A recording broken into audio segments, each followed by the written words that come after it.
and 2 teachers lost their lives. The Biden administration is considering changes that would make it more difficult to lift the broad asylum restrictions put in place in June. The administration is developing plans to modify the criteria for deactivating the strict border measures, according to 2 Department of Homeland Security officials. The Biden administration has accused Russia of attempting to interfere in the 2024 presidential election. This includes a sophisticated influence operation that involved creating fake news sites to covertly disseminate Russian propaganda. An American Navy sailor has been detained in Venezuela while on personal travel, 3 U.S. officials have confirmed. The reason for the sailor's detention remains unclear. The U.S. State Department has issued a travel warning against visiting Venezuela.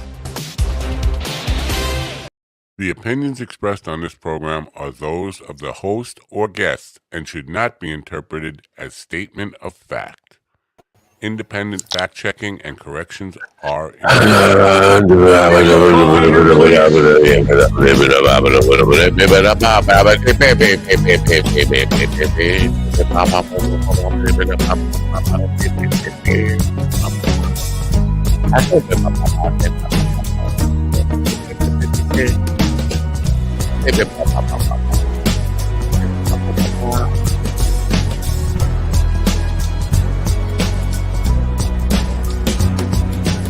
Damn good coffee and hot.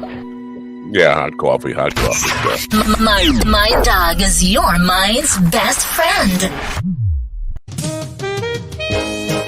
What goofy music. My dog is your mind's best friend. Who did that?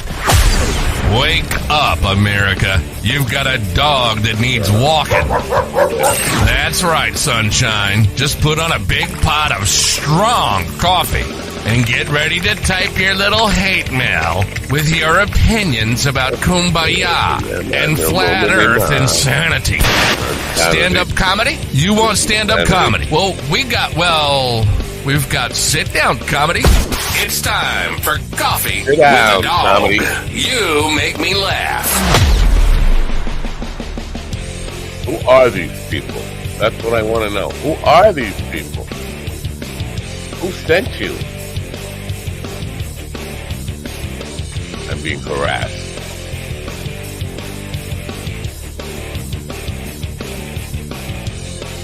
Why?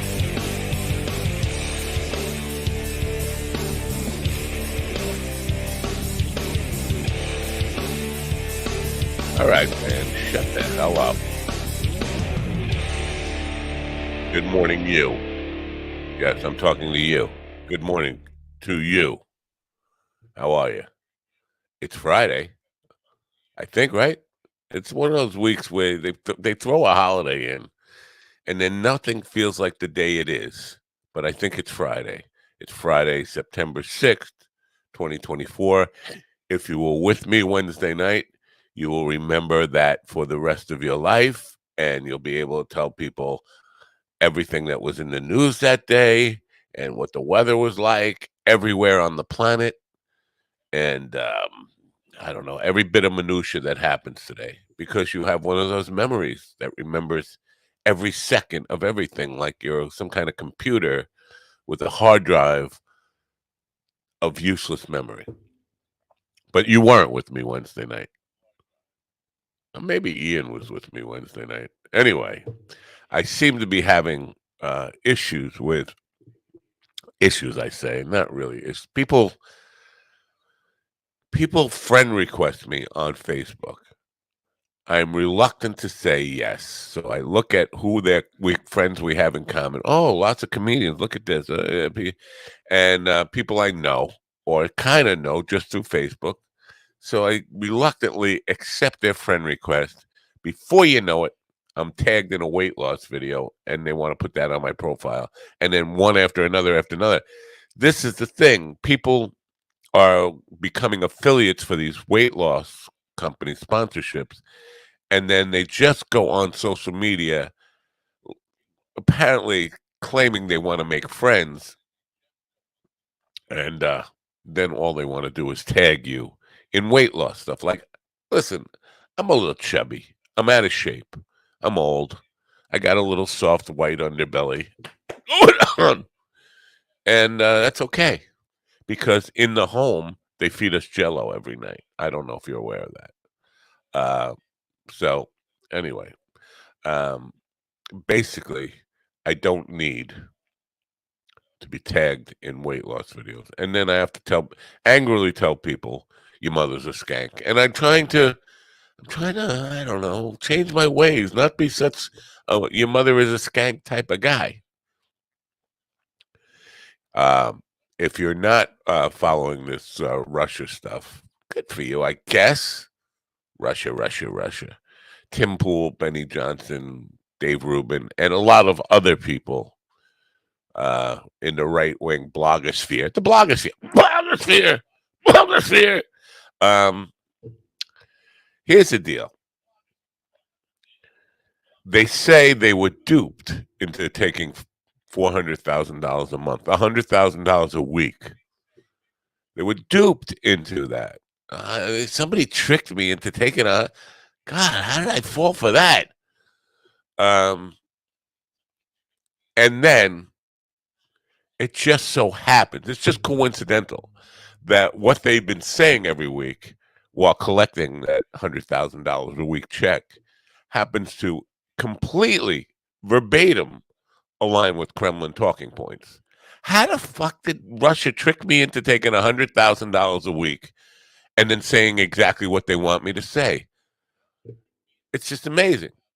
Now, that's their line. The Tim Pools, the Benny Johnsons, the Dave Rubins. And Dave Rubin, come on. Dave Rubin is dumber than... anyway.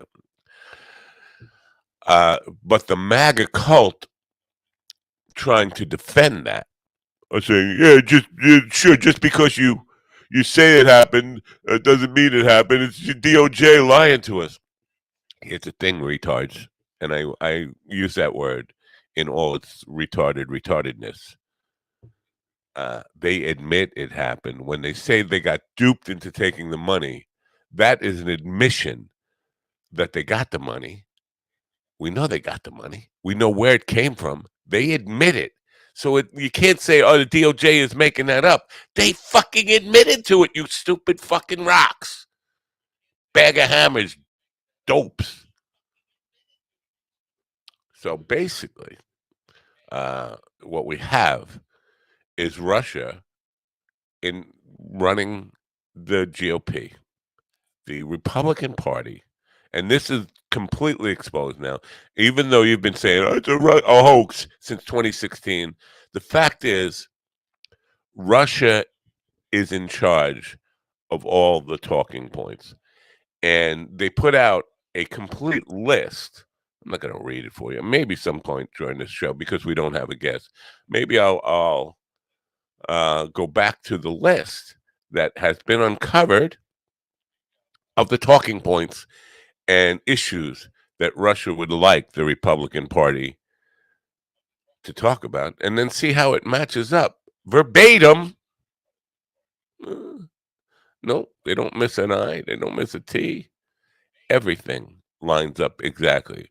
Just coincidence? Yeah, coincidence. Coincidence that they happen to believe everything that Vladimir Putin wants them to believe. Now, yesterday, Putin reacting to all this, all of a sudden, he endorsed Harris for president because he claims he doesn't want Trump anymore because Trump hit Russia with more sanctions than any other president, which is not true. First of all, it's not true that he wants Harris. He's just saying that to fuck with you, just like he's been fucking with you for the last many years. I don't know, 9 years or so. 8 years, 9 years, whatever the fuck. He's been fucking with you really since 2009 when he lost Crimea. Anyway, it's not true that Trump slammed more sanctions on Russia than any president. It's just more bullshit. So the fact of this stuff is these guys, these Tim Pools, the Benny Johnsons, the Dave Dopey Rubin, they think they're going to get out. They think they're just going to tweet their way out of this hole. and people aren't going to see. I mean, you could actually be a dumbass MAGA fuck and still see that these guys have been traitors. They've sold out America to Russia. Oh, I was duped. Yeah. Then you're fucking stupid. Are you admitting to being stupid? And listen, how stupid are you admitting to being? You're taking $100,000 a week. $100,000 a week. Nice salary. Just to say a bunch of anti-American shit on your little dopey podcast and live streams. I'm available. I will say anti-American shit. Give me $100,000.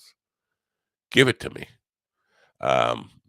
Anyway, it's I can't take these fucking MAGA nutcases anymore. Now, Donald Trump is freaking out about poll numbers and sending out emails to the tune of probably, I didn't count them, but more than a dozen a day, urging you to buy shit to save him.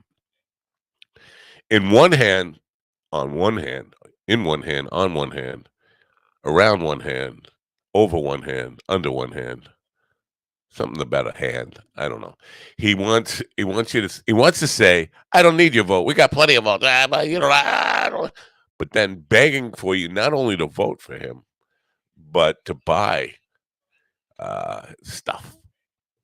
Buy stuff. We got hats. They got hats, limited edition hats. They got shirts. He's going to wear a shirt to when he gets sentenced in, I think it's 2 weeks. 2 weeks from yesterday. He's going to get sentenced, and he's going to wear a shirt, and he wants you to bid on that shirt now. He's going to sell that shirt to the highest bid. Does this sound like a guy who's really got the country's best interest at heart? He's grifting off of his sentencing. But you're still there. No, you can't say bad stuff about my cult daddy. Your cult daddy's fucking retarded, folks. Your cult daddy's an imbecile. And if you need proof of that, here's what I need you to do. Yesterday, please don't write with my name. I'm not kidding, guys. You have to stop this. Write under your own name, or don't write at all. We're going to have to take admin privileges away from these guys. Do not use my name in the comments. I don't speak for you. Don't speak for me. And I'm very serious about that. Stop it. I'm not even reading what it says. But coming back to all you need to do is read Trump's answer yesterday when asked about what he will do for child care, to bring down the cost of child care. And it was rambling, incoherent, and it made Joe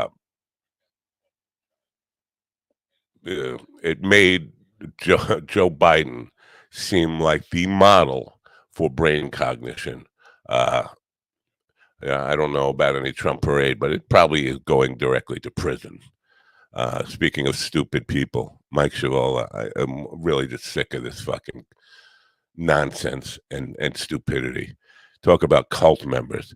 Guy's got his head so far up Trump's ass and so far into the imbecile cult of MAGA that he can't see clearly for in his own best interest. And we don't need comments like, Matt, go to the Trump parade. That's for you to go. Go rah-rah, shish kumbaya, love my daddy, and fuck off. Really. Please, right the fuck off. You're working for Russia. You're working for against America. We don't need that. We don't need your participation.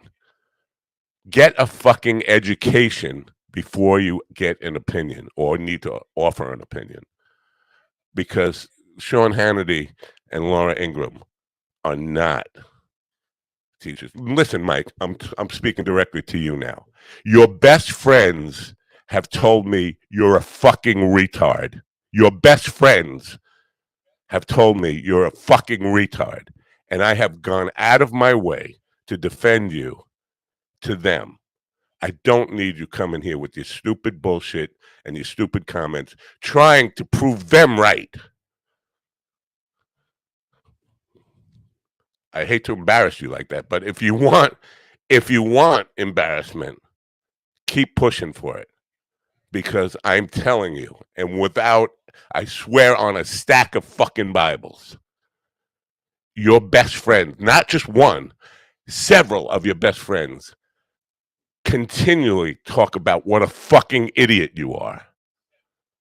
I can't believe you had that fucking moron. You made that retard sound intelligent when you had him on your show. Understand that. This is the mood I'm in. Don't fuck with me.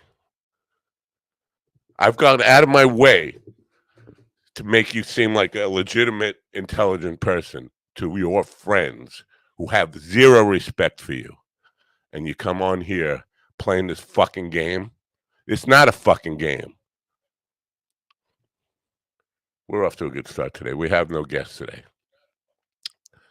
But I don't know. We'll get by. In the Georgia thing, the school shooting, Mike Collins, representative for the district where the shooting took place, was asked about what to do about the school shooting, and he said, God is the answer. God is the answer. Thoughts and prayers. Didn't work out yesterday. 2 kids and 2 teachers dead.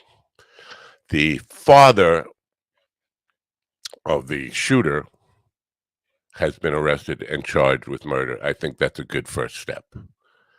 The father, now keep in mind here, police had gotten rumblings of the kid threatening to do a school shooting last year and went to the house and did not arrest the kid, did not arrest anybody in the family. Then when the kid reached a certain age, the father, in between that interview with the police where he threatened online to go shoot up a school, in between that time, the father went and bought him a rifle, bought the kid who had already talked about shooting up a school, went and bought him the rifle that he used in the shooting. That father had been charged with second-degree murder. You know, if you've listened to this program, that I am not a death penalty guy. But in this case, I would gladly make an exception, and I will send Ron Kane to actually turn the switch and report on it live with glee. That father, knowing his son's intent and knowing what he was doing, bought that kid a rifle, enabled him to go shoot up a school. And what do we have for an answer? Keeps coming back to thoughts and prayers. Thoughts and prayers. Thoughts and prayers ain't going to get it done.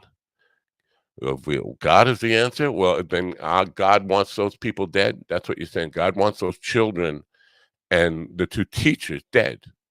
That's what Representative Mike Collins wants you to believe. God wants that. God's the answer. That's all we got. That's all we have. That's all they're offering. And you ask what else you got, and they got nothing else. We're in a really sad state, and I think the first step is watching that father get convicted, life sentence, maybe death sentence, and I don't fucking care. Jimmy Crackhorn is our guest today, and I don't fucking care.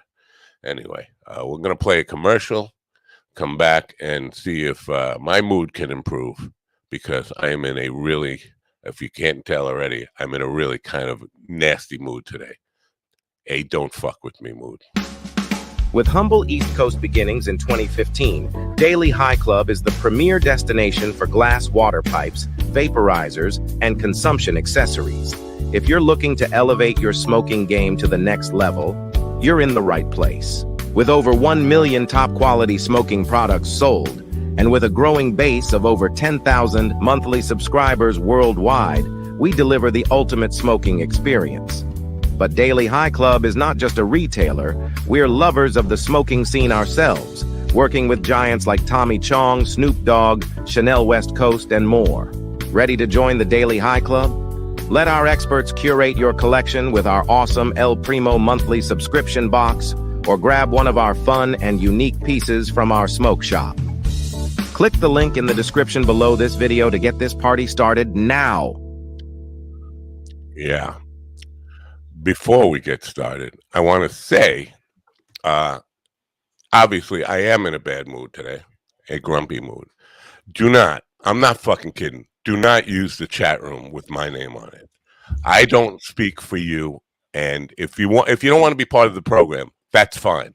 Do not use the chat room with my name in it. Now hey Matt, that was me. And can you change that? Because it only gives me the option. No, you don't. You have to, if you want, you can't chat in there through admin stuff. You have to, if you're gonna chat, you have to go into another set, YouTube option, new YouTube channel tab or whatever, and type like this over here on this. Is it because it only comments on the social media that's logged in? Yes. Yeah, that makes sense. Okay. Because people tend to take things for granted. Oh, this is what Matt said. You know what? Having that under my name. These are not words that I said. Your words and your deeds are your own.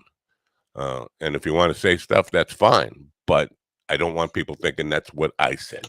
That's fair. No, that's fair. Yeah. So we have no guests today. GD, do you want to say anything about selling shit? Good morning, America. Good morning, America. MyDogTV.com. Are you suffering from seasonal allergies? Stop putting seasonal in your nose. And that goes for pepper, too. They belong on food. Put them in your... Put pollen and dust mites in your nose. Glad we could help. MyDogTV.com. Support your local mercenaries. Enjoy the suffering. Could you maybe I don't know, write it in big letters, big print? What you look at? What does that say? No, here's the deal. It's not the size of the print. It's the fact that if I have light so that I can read it, this is what happens to my skin. So he gets embarrassed. Yeah. So wait, that one light will turn you red. That's weird. Why is that light turning? It's not a red light, right? It's a white light. No, and now I've come to the conclusion that it's just my skin, because I have videos of me like performing, and depending on which light I walk under, I mean, I have like 4 of the exact same cameras, but located in different places, and my skin will go from red to brown. It's just. I think there's something in my skin. It's like, I don't know. It could be the Puspatalk in me. It could be the Konnichiwa in me. I don't know. No, Uncle Quit letting people in you, man. Please do not denigrate. Please do not denigrate my people any further. They're Okeechobee. They are on the Puspatalk. You got it right now. Is that what? Is the Uncle Chubbies? It's the Uncle Chubbies. If I want to maintain good standing with the tribe, and that means get my 25% off, I must say the name right. I can dig that. I would say the name right too if I was getting 25% off. And it's not cultural appropriation; it's cultural discounts. Oh, we do have a guest, by the way. Lana's coming to join us at 10:15. Did you send her the link? Yep, it's all set up. She'll be on at 10:15. Holy smokes! Wow, way to go, Ron Kane. I take it back. You can say whatever you want in my name now. Wow, that's don't Matt. Don't do that. Don't do that. I know. As words were leaving my mouth, I wanted to shoot myself. Believe me. It's all or nothing. I am in a very. You don't have to shoot yourself. All you can do is just enroll in school. Enroll in public school. Somebody will shoot you for you. You don't have to do it yourself. All right. Well, let's talk about that, because this father has been arrested. And I think you guys know I am not a big proponent of the death penalty. But there is no better example. I mean, you could talk about diddlers, people who rape kids and all that stuff. But this is a case where this father knew his son wanted to shoot up a school and went and bought him a rifle. Here you go. Well, You got away with the cops left. Yeah, he's an accessory. Accessory? That's more than an accessory. That is the mob boss sending out the orders. Exactly. And here you go. And the mob boss doesn't talk in code. That's the mob boss getting the orders and doesn't say, it'd be a shame if something happened to him. The mob boss is actually saying, here, take this gun and make something happen to him. Does this guy think? Do you think he really wanted that? Because obviously he knew the kid was off and was thinking in these terms. Bought him the rifle. You think he wanted him to go shoot up a school? Because that's saying you want your kid. Because in most cases they get killed. The shooter gets killed. I think he just didn't want his kid to use his gun to do it. That's all. I think the kid. I think the father didn't. I think Colin did not want Colt to use Colin's gun to do the shooting. So Colin bought Colt's his own gun. He named the kid after a gun. Yeah. Well, he did. But this is one of those situations where, like, even if you give the dad the absolute benefit of the doubt that you possibly can, he's still a monster. It's still dumb. He's still a moron, right? Because even if you went to the mindset of, okay, maybe he heard this and thought, I'm going to buy the rifle. I'm going to teach him responsibility and show him that this is why you can't do this, and it backfired. Even if that happened, the dude's still a fucking idiot. So you can teach him responsibility without buying him a gun. Take him to a gun range. I'm just saying, even if you gave him benefit of the doubt this time, he's still an idiot. There's no way to paint this as the dad trying to do anything positive. This in every way was a backfire on him. I think that you're a little dyslexic and that you mean to say there's no benefit to doubting. Doubt that there's any benefit to him. First of all, it's dyslexic. You say it. You say it. Dyslexic. I'm not dyslexic. First of all, dyslexic. Okay. Call me. Yeah. It still won't fix. It still won't fix the problem, though. No. Yeah. As much as you want to say, "Oh, we're going to make the parents responsible," and in this case, yeah, they should, but it's not going to help. I don't know. It will help. It won't fix it, but I think it will help. It will in whatever degree it will help, but not in a major way. But in some way it will at least. If the police come to your house and say, we got word that your son is leaving stuff on social media that he's going to shoot up a school, at least the parents will say, you know what, maybe I shouldn't buy him a gun. Okay, so I kind of see where you're coming from, but I don't see this fixing a lot, and here's why. So I do see this helping the fact that some parents will probably take more effort to lock their shit up now. And maybe they'll listen to the warnings that come from the police or the school maybe about their kid, but it's not going to fix anything else outside of that, because if you look at law enforcement, every time something happens, they're like, oh, in hindsight, we should have done A, B, C, and D. But then every time after, they will repeatedly do the same dumb shit and not fix the problem. This is going to be one of those things. Oh, man, in hindsight, we should have maybe checked the house after we warned the family. Well, guess what? In the future, it won't happen anyway. It's still going to happen again. There's I think in my limited knowledge of this district, I think there is a very small chance that the father will get convicted, because everybody in this, not everybody, but enough people who would reelect Mike Collins after he said, he was asked in the campaign, do you want to do anything about school shootings? Do you have any proposals? He said, nah, that's up to God. It's God's problem. So most of the people in this district are okay with it. And J.D. Vance said, it's a fact of life. We just have to accept it. Donald Trump just has said, we just have to accept it and move on. The point is, we are really willing to have this continue to happen over and over again and not address it, not try to change it in any way, not try to solve the problem.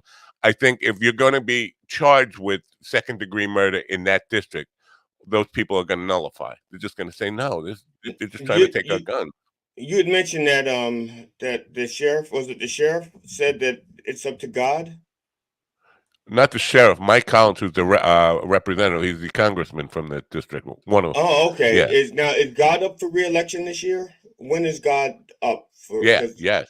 okay, because I know Congress is every 2 years. I don't know when God is up for re-election. Yeah. Because I would like to hear what God has to say about this. I mean, if God this can't person run is running for for office. re-election, He's too God busy answered being loud and clear 2 days ago. God answered loud and clear. He did. Yeah, he said But he basically. can't run for office. He's too busy being a best-selling author. We should print up shirts that say, shootings are a way of life. Let God sort them out. Or school shootings, get over it. Like, what? Like, they're probably campaign shirts for the guy. So when a mass shooting happens, are we supposed to go after the adult's parent that's the mass shooter? Or because they're over 18, mass shootings, we can let it go. No, Matt, just because I saw you writing something down. I think you're writing down a shirt thing. And I just might want to admit the shirt should say mass shootings, get over them, dead children, stand over them, or something like that. I don't think we can mention dead kids because then you're going the Alex Jones route and we're going to get in a lot of trouble. But we could definitely. At some point, dead bodies stand over them. Even that. Here's the deal, because I'm not printing up the shirts myself. We're using a drop ship type of thing. They produce the shirts, and sometimes they reject the designs because it's too controversial, or it's too inflammatory, or all that stuff. We still live in a world. If I wanted to print them up myself, I could probably print anything and everything on them. But using Spreadshop, which is what our provider for shirts and cups and hats. Instead of using Spreadshop, can we try Spreadsheets? I think they're more open to suggestion. They have shitty products. That's true. Now, see, when we talk about low-hanging fruit, that wasn't even low-hanging fruit. That was rotten fruit that you just. Well, the low-hanging fruit would be they only do corny jokes. Well, if I could just finish, that was not even fruit. That was cauliflower in the microwave. That's what it was. Thank you. Now I'm finished. Go ahead, Stephen. What were you saying? I can't. That was gross. I can't get over that. I'm going to drink my Capri Sun. Cauliflower in the microwave is pretty good if you put cheese on it. Not a sponsor. Stephen is going to Denver, Colorado. Yeah. He doesn't know exactly when. He thinks it's the 22nd and 23rd. No, those are the dates I was given. The dates I gave you are the dates I was given. Here's what I want you to do. You talk about creating content for the show. I want you to have somebody take you up to the highest peak in Denver on a road and just let go. And then you film your way down. Because the wheelchair will be up to about at least 180 miles an hour at some point on your way down. You're talking about a 7-mile or whatever it is, straight 7,000 feet, straight decline in one road going around curves and all that stuff. I want you to take your phone and just do this the whole way down and then send it. If you know what, obviously you're not going to survive that. So, and I appreciate you willing to die for the show, for the numbers and all, but find some way, somebody at the bottom of the hill to find your phone, designated finder to send us the file. No, stream it live. Stream it live, and then you don't have to. Well, actually, my goal was to wear a GoPro, and then those can now live stream. So I was going to live stream from the GoPro, and then they could find the GoPro later on my corpse. No way you could live stream. I mean, and keep the connectivity all the way down, because I've been out there and there are hot spots and if that's the case, then the GoPro is going to be the way to go, probably. Yeah. Anyway, do you know the name of the club you're performing at? See, you asked me, and I know I volunteered this. Sam Talent does not live in Denver anymore. He moved to Texas for whatever reason. I think his wife's job or whatever. But he doesn't live in Denver anymore. So I've reached out to him and asked him about contacts and places and all this stuff. And the first question is where and when. And then when I ask you when, you say, I don't know. I think the 22nd and 23rd. Well, I don't have any information on the club. I gave you those dates, and then as far as the club information, I'm getting that's trickling in little by little because I was added last minute. I had no expectation of doing any of it. So right. Ian knows there's a good hill right outside of Boulder if you drive in from Denver. There you go. Yes. But no, I'm getting that information. I do plan on hitting a big hill for sure. But no, I'm getting that information. It's not like there's any place where there's not a good hill. I think if you're in Colorado, there's a good hill right in front of you. Oh yeah, the biggest one for sure. Yeah. I plan on doing that and then also filming some skits like going around in my chair asking people to sign a petition to make crack houses handicap accessible. Then a few other things like that. So have you been to Denver before? No. It's a very weird place. It's first of all, I've met a lot of people from there. The altitude will fuck with you if you are not used to being up that high. I always say, bullshit, and then you get there and it's holy shit. It's everything fucks with you in that altitude. But the people there, I don't want to say schizophrenic. They are bipolar. They're oxygen deprived. I've met a good number of people from there, so I have I've set my bar, I think, properly to the caliber of folks I'll run into. And then I'm also fully expecting altitude sickness. Not altitude sickness necessary. It's just like, I don't know, weird. It's weird. It's the only way you can explain it until you actually get it. The only reason I expect that is because I live like at sea level. So I don't go much higher than that ever. Like Michigan, when I go to Michigan, there's parts of Michigan where I get a headache. So like the elevation's drastically different. So it's probably going to be rough. But where I live, my house is like 725 feet above sea level. So I'm actually acclimated to the higher altitudes that they have in Denver. You're 700 feet? 725 feet. Don't sell that last 25 feet short. Yeah, the big thing I kept hearing in Albuquerque is like this place is actually the elevation's higher than Denver. Then when you go up into Red Mountain, New Mexico, it's the elevation's higher than Denver. Wow, I did not get any altitude, artifacts or any of that kind of stuff. It's a mindset thing because you don't think that you're up that high because you're not, Yeah, it feels flat. It feels flat. Yeah, maybe it takes longer to get to that altitude. There's you have time to acclimate. I don't know because I spent a week at both places and I don't remember. I mean, Denver is like people told me I was going to have the oxygen thing, and I expected it, and I did get it for like an hour or so. But Albuquerque, they just told me I was going to get drunk with the natives, and that's what happened. So I think it could be suggestion. Yeah, I also we're driving in. We're not going to be flying, so I'll also be getting that altitude little by little. I won't be just 4 hours from flat to boom. So yeah, that's the I drove into both places.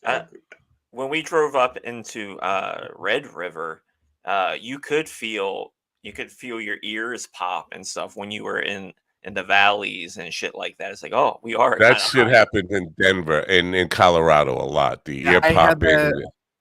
I had that when I drove from Idaho to Indiana the 3 times, driving through the Cheyennes and then clipping the Rockies. The ear popping was rough. I hated that. I had that when I was a kid, and I back talked my mother, and she went on both sides of my head. That is and my ears popped. Yeah, my ears popped. Bam. Yeah. Call CPS right now. I don't care how old he is.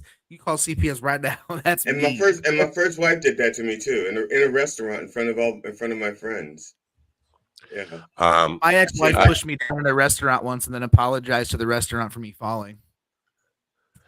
Can I let me see what can I do with this? What can I do with this? Can I zoom in on it and look at it a little bit bigger? Go ahead, zoom in. I can. You'll let me? Yeah. All the way in. I'll send you an admin permission to zoom in. No, I'm not doing it. It has nothing to do with admins. Here you go. I'll send you an admin. It's not even in StreamYard. It's over here on the big board. Okay. Yes. Are you guys following? Do you Sure. follow what's going on in these town hall meetings and questions with Trump? Well, Yesterday. I saw his reaction to the daycare. That daycare is Yeah. daycare. Can I read for you? Because when I read it, it sounds even dumber. Yeah, I have a recording of it. That sounds. Question: if you win in November, can you commit to prioritizing legislation to make childcare affordable? And if so, what specific piece of legislation will you advance? Answer: well, I would do that. And we're sitting down. I was somebody. We had Senator Marco Rubio and my daughter Ivanka was so impactful on that issue. It's a very important issue, but I think when you talk about the kind of numbers that I'm talking about, because look, child care is child care.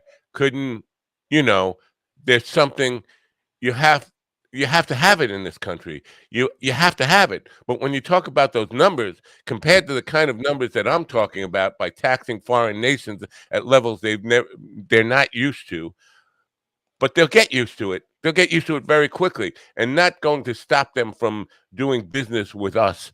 But they'll have very substantial tax when they send product into our country. Those numbers are so much bigger than any numbers that we're talking about, including childcare. That's going to take care. We're going to have. I look forward to having numbers that we're talking about and deficits within fairly short time, coupled with reductions that I told you about and waste, and found that all of the other things that were going on in our country. Because I have to say, with childcare, I want to say with childcare, but those numbers are small relative to the kind of economic numbers that I'm talking about, including growth. But growth also headed up by what the plan is that I just told you about. We're gonna be taking in trillions of dollars, and as much as childcare is talked about as being expensive, it's relatively speaking not very expensive compared to the kind of numbers we'll be taking in. We're going to make this into an incredible country that can afford to take care of its people. And then we'll worry about the rest of the world. Let's help other people, but we're going to take care of our country first. This is about America first. It's about America, making America great again. We have to do it because right now we're a failing nation. So we'll take care of it. Thank you. Very good question. Thank you. Applause. What the fucking shit was? What was that a bit? Did you just like throw ramblings into AI and have it poop out this shit? Because that was awful. And here's the worst part. The worst part is that these people are all, quote, financial wizards and stuff. These are like the big money people, like people who are like throwing money behind politicians and investments and shit. These are the smart people that we're applauding. But then 20 seconds after that aired, John Sununu on CNN said, I much prefer Trump's economic policies because he can talk specifically to the issues. The only thing he says specific. What? Go ahead. Yeah, because he said numbers. Yeah, like what issues? Because that was just a bunch of rambling. And we know tariffs don't work. Even in basic economics, they teach you that tariffs never work because it's pointless. So if you raised everything for all these other countries, wouldn't it make sense for China just to easily come in, undercut everything, and say, "Hey, we'll make it for you for half that cost"? Yeah. The bigger issue here, in my opinion, is this shows. First of all, this guy has severe cognitive decline. They wanted to talk about Joe Biden every time Joe Biden. And I, you know what? I was the first to admit Joe Biden absolutely appeared to have mental decline and cognitive decline in a way that I thought he was not going to help anybody with, especially running the appearances and all that stuff. But he makes Joe Biden look like the model for optimal brain function with an answer like that. And none of the press want to say, Did you hear that fucking answer? It's like somebody just rolled in a dementia case off the street and asked them about, extraterrestrials landing on I don't know, Mount Fujiyama. I What do the have to fuck? give him credit because I think that was like a 1.5 to 2 minute rant that he did, and he did it without mentioning batteries or sharks or whales or the fact that he passed a cognitive stone. So I would like to commend him for that. Yeah. And so the issue, because childcare, it's childcare. Yeah, it's childcare. And you It's can say childcare expensive. because it's childcare that cares about children. You can say childcare, but what is childcare actually? You're talking about clothing and feeding for your children. That comes down to making a livable wage for all Americans, and here's the thing: maybe this idea of having 19 children per family is not helping that idea. If you're going to force that on people and shove that down people's throat, you have to have as many kids as you can possibly procreate in order to make America great again. There's maybe that's not. I could be wrong, but let's try this. Let's try this approach. When Trump 18? says childcare, do you think he's talking about the Epstein plan for childcare? Oh, My that's friend way Jeffrey far. can take care of all these kids for you. I'm just saying, is it possible? Because I'm pretty sure a lot of those millionaires in that room It were is on the possible. list as It is well. possible because he brought his own kids to hang out with Epstein. Yeah, that's fucking gross, first of all. And Yeah. there's a growing trend that I've seen on TikTok, and my wife actually showed this to me because she was floored by this bullshit of these families. There's more and more families that are doing this fucking 18, 19, 20 kids thing, and it's like an epidemic growing. It's crazy. She showed me yesterday 9 families on TikTok where they each had at least 15 children. And I'm like, what the fuck is that? At least 9 families, 9 separate accounts. Do they Wild. have farms? Are they farmers? Probably not. 2 of them were farm families. The one guy was a lawyer and his wife is a stay-at-home wife. The other guys were all like entrepreneurs and had their own businesses. Okay, now just out of curiosity, Still. how many of them are actually auditioning for reality shows? Every I don't think they do one of them, that one probably. anymore. That one's been done, right? The age is enough. but you have to have like a different a different spin. So like it's Well, not and that's enough the for a thing, they woman to each had say one. it's not enough for a woman to say I have 15 kids. She has to say I have 15 kids and 18 daddies. Something like that. Something different. Or a guy can say I have 15 kids and they're all from minors. The kids are all having kids or something like they have something different because you're right. So- The Octomom and all those things have been done. Each show, each page, they each had their own little niche, right? So the one family is we're a mixed couple. Look at all of our mixed babies, and except for these 2 who look really white. And it was like, okay, cool. And then the next one was like, I've had my children. Each one has a different dad. If you can't afford children, Wild. Oh, and each one had a link tree to their GoFundMe's and all that shit, of course. If you can't afford children, don't have children. I mean, I know, and I'm not talking about legislating any of this stuff. I definitely believe in people should be able to create their own hell on this fucking planet, whether that is 100%. having kids or not having kids. Whatever you believe is right for you, you should be legally. But from a moral and ethical thing, parental responsibility starts with understanding that you are ready to be a parent, ready to provide for that child for at least 18 years and take care of them. And if you're not, don't get pregnant. Don't get somebody pregnant. It's pretty simple. I know.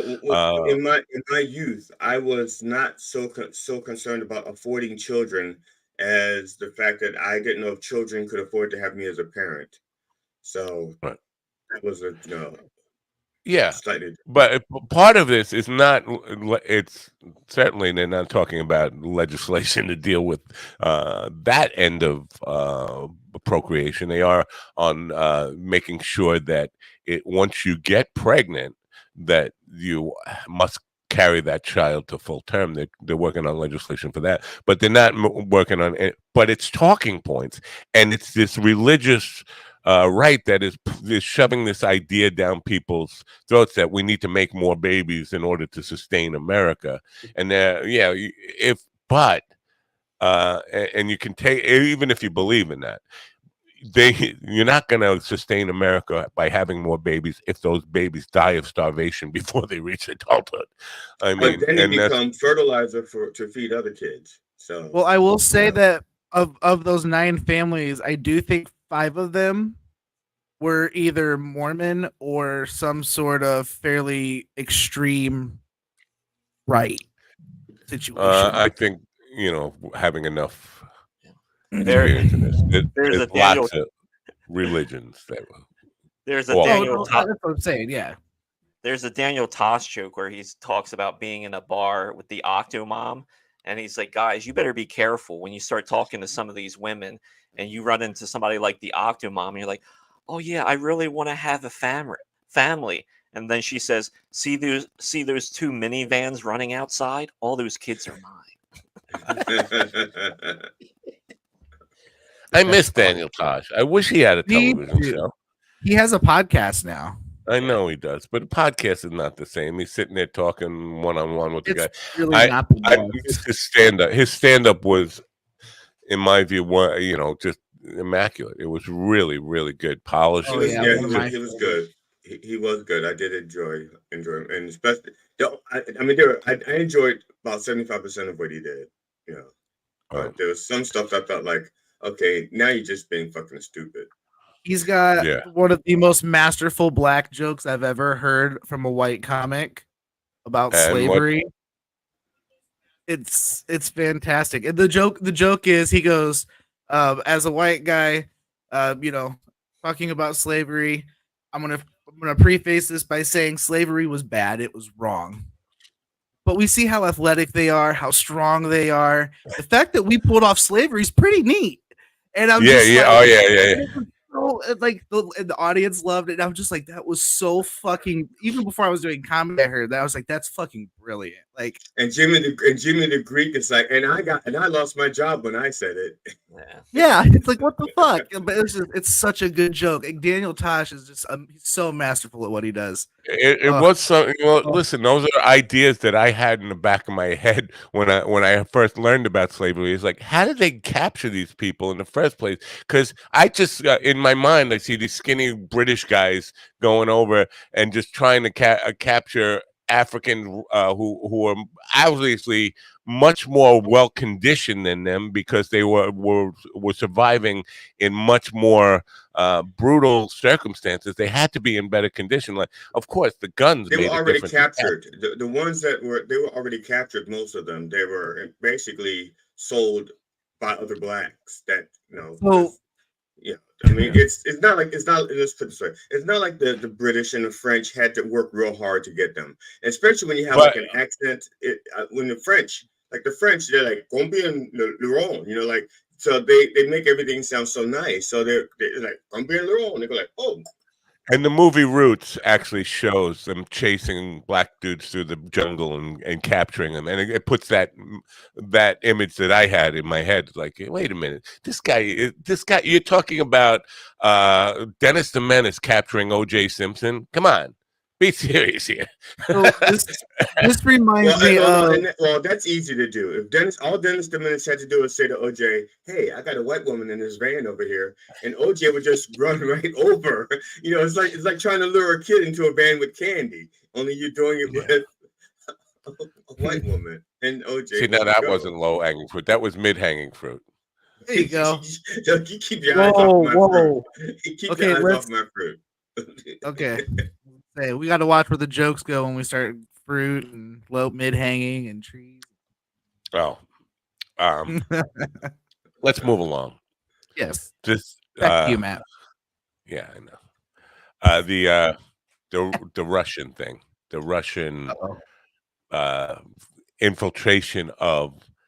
I got duped into taking $100,000 a week. I mean, how did they trick me into taking $100,000 a week? How did I just not feel get like such a tricked? victim.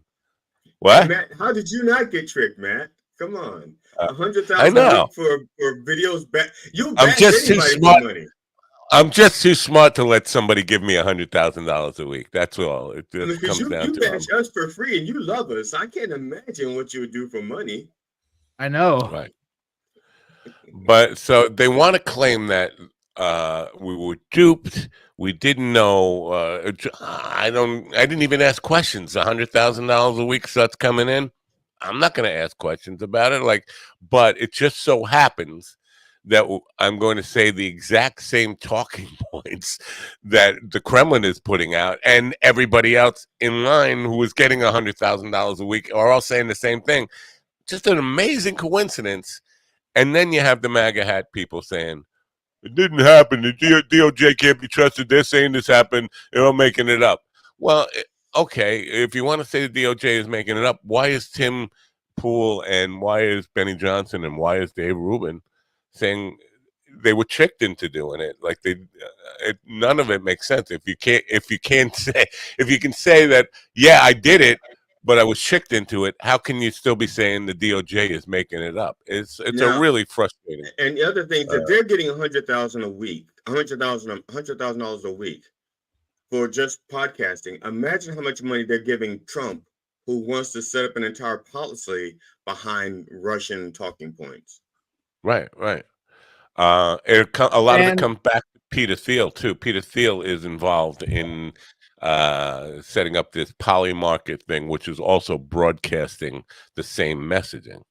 Yeah, and you can't get around the fact that it's totally anti-American. I played that clip yesterday. Tim Pool is suggesting that it's the American criminals are behind. This is the American criminal enterprise that needs to apologize to Russia. There is no getting around that. This is completely anti-American rhetoric. And somebody brought up 6 months ago, Tim Pool coming out and saying anybody who says anti-American stuff is guilty of treason and should be given the death penalty. This is Tim Pool saying this while he's putting out anti-American rhetoric and doing exactly what he's accusing other people of doing and saying they should be killed for it. What do you think should happen to Tim Pool? I'm still not for killing him. It's the method by which he should be killed. And I think he's saying people who say anti-American things should be killed by being drowned with money. That's the method. It's just being drowning them with cash is how you kill them. Don't shoot them, don't execute them, no gas chamber, just drown them in cash and let them suffer that way. Liquid cash? I don't understand. Well, I'm pretty sure they'd be liquid by the time they've gotten all their money. I mean, they may not be liquid now, but by the time they got all their money, they'd be liquid, sure. Yeah, it's really the frustration level of trying to say this to people, because the MAGA people are out there arguing on Twitter that this is all a hoax. They're still on the hoax stuff, even after the people admit that's what happened, but they admit that it happened. They were tricked into it. So they say that the greatest trick that the devil ever pulled was changing his name to Donald Trump and convincing everyone it was a hoax. I think that's what they say. I think that's what Christians say. I'm not sure. I'm not a Christian. I've never heard that one. Yeah, I think I defer to the Reverend when it comes to things about Christianity and stuff, because he's like the non-expert. He knows shit about Christianity that I don't know. All right. Yeah. So I mean, it's not going to stop. It's clear that no matter what you do, sanctions aren't going to stop Russia from trying to do this. They got a couple of guys who were involved with this tenant media thing. They've taken that businesses offline. All those people who worked for them are now actually pleading for more work. They're actively seeking jobs on Twitter. They're like using Twitter as a recruitment tool.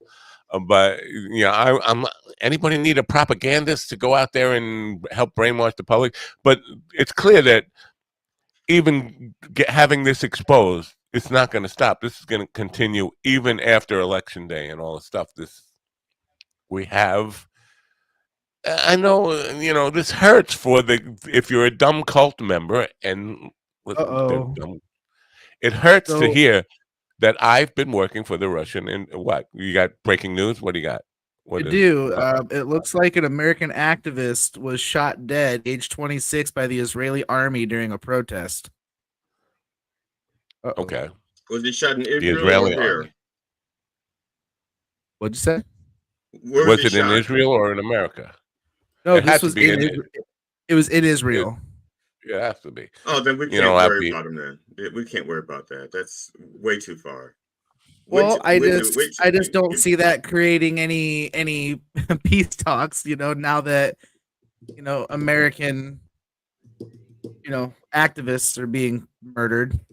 Well, even in Israel, they're fed up with Netanyahu. So that's what I'm saying. Like Netanyahu's really digging himself a fucking hole here with everything happening, and now this on top of it. It was. Where are you reading that story? BBC. I gotta find out. You know what? Shut up, GD. It's not that BBC. No. Okay.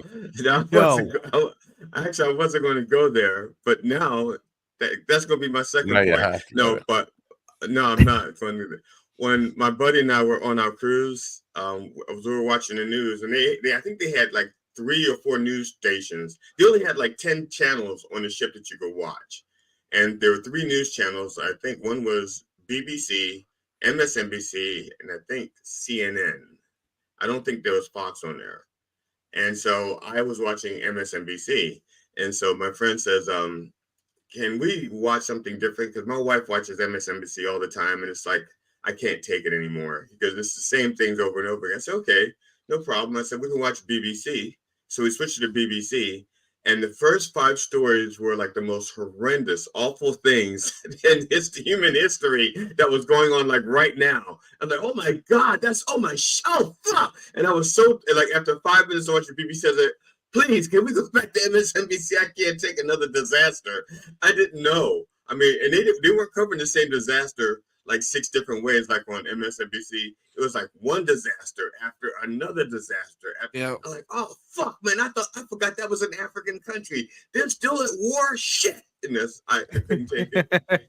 Yeah, BBC covers everything, man. I have that same response when I'm in the hospital. I'll be flipping through at like 3 a.m. I'll come across BBC, and after like 15 minutes, I'm like, can you guys just OD me? I'm done. Like the world is on fire. You say they cover everything. Are they covering the most important news story of the century? They have stories about you, Matt. They actually they cover everything. The most important news story of the century. Have they got that covered? Taylor Swift was at the game last night. Oh, well, that hadn't happened yet, but they would have covered it. No, she was there last night. Yeah, but I was watching BBC. It was before this had happened. Can't this poor girl just enjoy a football game? She's not on. Like people make a big stink about this, but she's not on screen at all, really. Except maybe then who cares that she's there? Yeah, when they score, that's normally it. Yeah. And that's because it's her boyfriend that's probably scoring. So of course they're going to show her. If they were married and it was a different person, was a rookie. Their first goal was a rookie on an end around. I think a reverse. But I didn't watch the game. I just got this from reading about it this morning. I think I think she is purposely. How do I say? I would troll people if I was her. No, I don't think she's trolling people. I think what she's doing. How do I put this without stumbling over my words here? Basically, I think she's dressing like every MAGA old man's trailer park wet dream because I don't know if you saw what she was wearing, those short, the MAGA shorts and boots and stuff.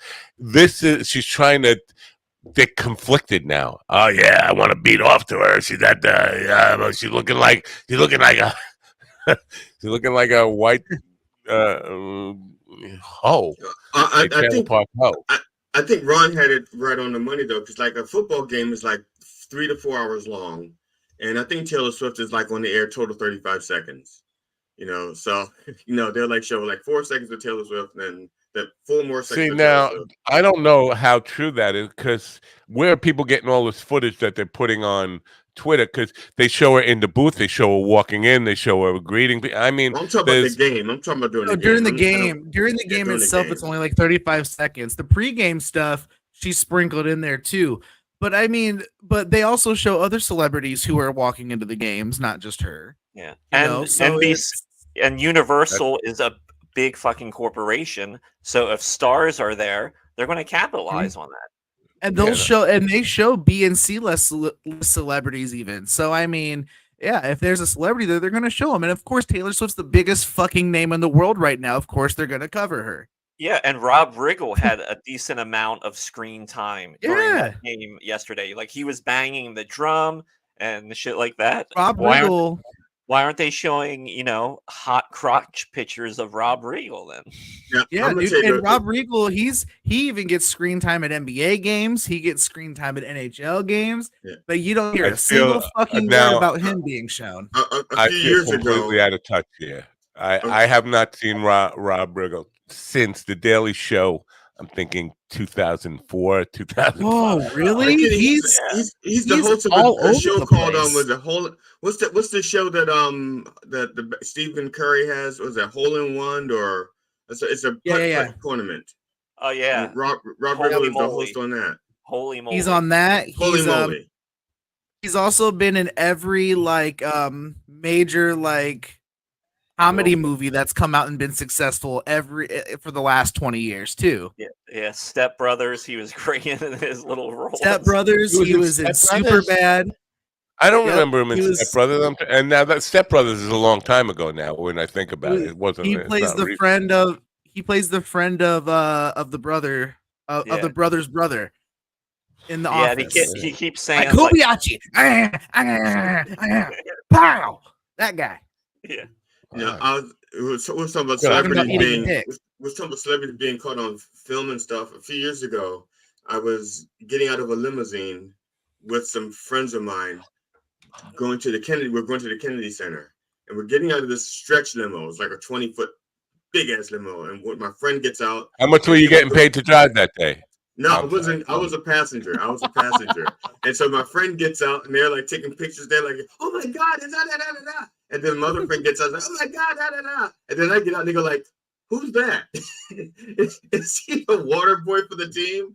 Oh, so when I was 22 years old, I was in Michigan for training with a Sprint. I can say their name now; they don't exist.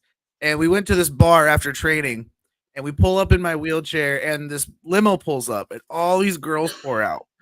And they're like, and they see me, and they see that I'm wearing brown boots, and they just assume that I was a vet. And they spent the entire night buying drinks, and I'm in pour some girl's 21st birthday photos, me and my work buddies. The whole night. Ridiculous. That is crazy. Ridiculous. Yeah, because and anybody would know, just by talking to you for 4 or 5 minutes, would know that you don't have what it takes to take care of animals. So I don't know why they would think that you're a vet. I mean, what do you mean? What do you mean by that? It takes a lot of. But what do you need legs to take care of? Working legs to take care of animals? Vets take care of my dog. It takes a lot of education to be a vet. A lot of smarts to be a vet. You have to I don't think so. Yeah, you have to learn the anatomy of like every living creature on the planet. I don't think so. Yeah, if you can't be a vet if you can't take care of the animal. So my you can specialize. You can specialize in dogs or cats. But yeah, if you're a vet, they say, I have a sick horse. They say, okay, let's take a look at your horse. This is, hey, look, I have a sick snake. Or let's take a look at your snake. You have to know all that, Well, And so you're a basically, people doctor. GD is just calling him incompetent, and he couldn't learn. Thank you, Ron. Yeah. I don't think you need.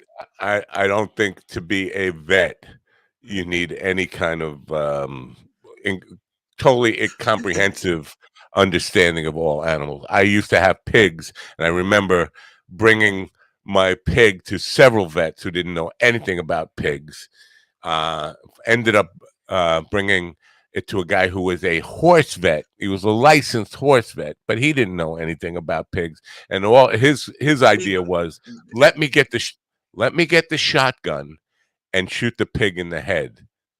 That was his Now, idea. I did have a caveat. I said there are people who specialize, but before that, they have to learn every animal on the planet, and then some of them specialize. Yeah, it's just like doctors. Doctors have to learn all about people, and all people, and then at some point they specialize and say, "Look, I'm only going to work on white men," or they just specialize. And a black guy walks. You know any vets? Do you know any vets? Because you do? Because my daughter-in-law, Yeah, for the record, is a vet. And for the record, that was before I knew what stolen valor was. So, and I didn't, and for the record, I never claimed I was. They just assumed I was. I just didn't correct them. So it's misplaced valor. Misplaced valor at best. Yeah, misappropriated valor. Yeah. Misplaced at best. And to be fair, my one buddy was a vet, so nobody cared about him because he was in the wheelchair. True, 100%. But I got him laid though because he was the one that pulled me out of the truck. So I'm just going to say, I think it's easier to become a dentist than a vet. It's easier to become a janitor than a vet. Yeah, that's what I'm going to say. It's easier to become a licensed sanitation collection technician, better known as a garbage man, than a vet. Yeah, it's not that difficult.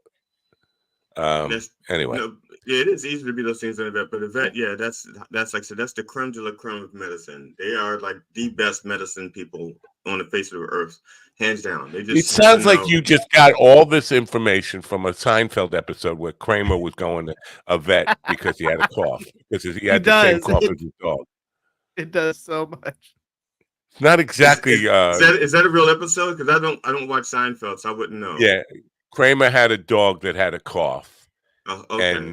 and he ended up taking the dog's cough medicine, and with the same exact rationale that you just laid out. Now I'm curious because didn't Kramer live in an apartment? They actually had pets in the apartment. I didn't. Yeah, I don't know. I didn't watch Seinfeld. Kramer's apartment was an anomaly in space-time, is what Kramer's apartment was. So doesn't matter. People in New York have pets all over the place. This is where they started with you got to walk the dog and take because people were letting their dog shit on the sidewalk. So they that's because you let your politicians do it. Why not let the animals? I understand. All right. Moving on. Last night, right through the news. We blew right through the news, and then we're like crawling up on Lana. All right. Last night, Sarah Tolomash, her special was released. It's called Butthole Money. I was at the taping of this special at Grove 34 in Astoria, Queens last September. And I stopped at Jackie's house on the way there to pick up weed to send to Willie. And I remember the evening. I tried to get Jackie to come with me. Jackie didn't want to come with me. By the time I got there, I was a little bit late, and it was standing room only. Now, Grove 34 is not the biggest place in the world. But the special came out last night. Looks remarkable. I mean, you would swear that Grove 34 is a very hot and happening comedy club and bigger than it's a fucking closet. I mean, it's really small. There might have been, if there were 50 people in there packed to the gill, standing room only, that's a lot. I mean, maybe 40 people, but it feels like you're watching. I mean, they did a great job is the point I'm getting at. They did a great job of making her look great, making the venue look great. The thing was produced very well. The content is outstanding. Even second and third time, because I watched it twice last night. Really funny stuff. And you know, she's 9 months pregnant. She's 9. I mean, 9 full months pregnant. The idea I was going there with, like, if she plops the baby out during the show, I'm gonna get it on the phone and use it on the morning. It was a Thursday night, I think, and I was going to use it on Friday morning. I was hoping that she would just have the baby right there on stage. But this is the first time, I think, in history you've had a woman that pregnant do a comedy show. And like she was on like 2-3 days before, so she's on the program, and I was like, aren't you a little bit nervous about this? I mean, just the planning of it, like, your water could break in the middle of the show. So, she seemed to pull it off like carelessly and effortlessly, and really good stuff. One of the better specials, so check that out. It's on YouTube. It's another one of these released to YouTube for the views and whatever you get from YouTube, 6 cents a view or whatever, but quality stuff. Yeah. So Grow 34, which is a club that I can book anybody in this club. If you want to come to New York and do a show there, the question is, can you bring people? And again, it's a small place. It's really small. If you can bring 40 people, you can have a packed, solid room, and it's got a great facility. So it's something to think about for people, especially. I can't believe how great the venue looks in this. Do they have a built-in? Do they have a built-in draw for that club, or do you really got to work to get people in there? You really have to work. I don't think anybody just thinks, well, where am I going tonight? Let's go to Grove 34. As a kind of place that they rent out for parties and stuff, they have a small stage. It doesn't hurt when your husband is Joe List and you live right around the corner. Of course, and that area, I've talked about this. Astoria, Queens is full of New York comedians at all levels. You have great Mark Norman lives there, Joe List lives there. I mean, but you also have people on the open mic level. Lots of comedians, but it's not known as a comedy club. It's known as like a catering club that you can rent out to put on your comedy show.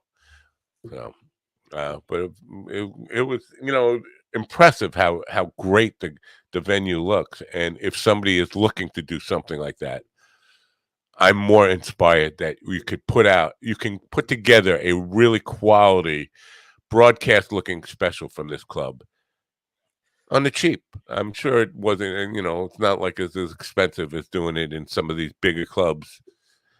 The camera, I'm not kidding. The main camera, couldn't have been more.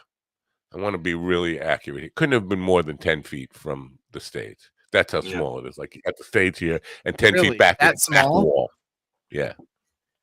It doesn't look like that. I would be interested in talking to you about doing a show there. Yeah, I can get that venue anytime we want. I mean, basically, we have to think about, and again, like this is a conversation we had earlier in the week with Ben Frank, is that once at the inception of the idea, we all already have to be thinking, how the fuck are we going to market this thing? How are we going to get people there? I mean, 40 people is not a lot of people, but it's a lot of people when you're starting from zero. Right now, we have 0 people coming. How are we going to get up to 40 people coming? And if I remember, the tickets that night were cheap, $15. Ian just bought a ticket. Ian just bought a ticket for that show just now. So we got one. Yeah, he put LOL. That's before he bought the ticket. That doesn't stand for I bought a ticket. Hey, before GD stepped all over you, Matt, what was the price of the tickets? $15. Okay, $15. That's perfect. I think, yeah. I had to eat a ticket because I couldn't get Jackie to come with me that night. So I bought 2, thinking I was going to take Jackie, and he wasn't leaving his deck there where he overlooks the Long Island Sound. So I went on my own. You bought a ticket. You bought a ticket for him.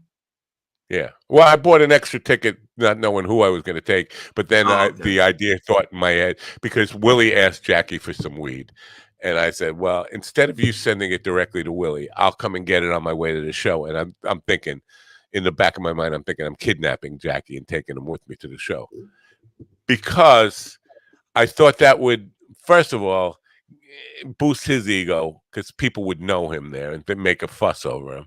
And it would also, it's kind of something that you could post about the next couple of days on social media to kind of get people interested in it. Dopey Jackie from the Dopey Howard Stern show was there, la la la la, whatever. But he didn't go. He didn't buy it.